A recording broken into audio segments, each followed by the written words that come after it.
Welcome back to A to Z talent channel. నేను ఇవాళ red రైస్తో ఆపం ఎలా చేయాలో చూపించబోతున్నాను. రండి చూడండి, 2 గరిటెలు పిండి వేసింది నాన్ స్టిక్ ప్యాన్లో.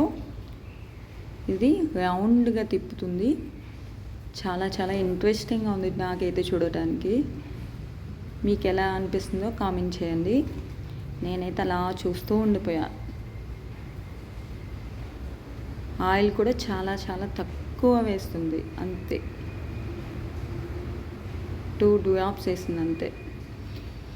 అంత స్టీమ్లో బాయిల్ అవుతుంది, అంతే ఫ్రై అవుతుంది.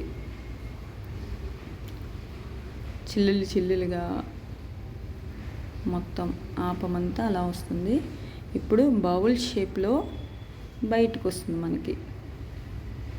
చూద్దామా? చాలా ఇంట్రెస్టింగ్గా ఉంది కదా చూడటానికి.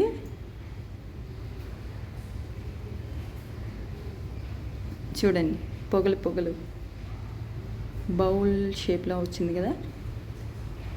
దీనికి సైడ్ డిష్ కొబ్బరి పాలు ఇంకా కూర్మా, వెజిటేబుల్ కూర్మా కూడా ఇస్తున్నారు. చాలా చాలా టేస్టీగా ఉంటుంది. మీకు కనుక ఈ వీడియో నచ్చినట్లయితే please like and subscribe my channel. Thanks for watching.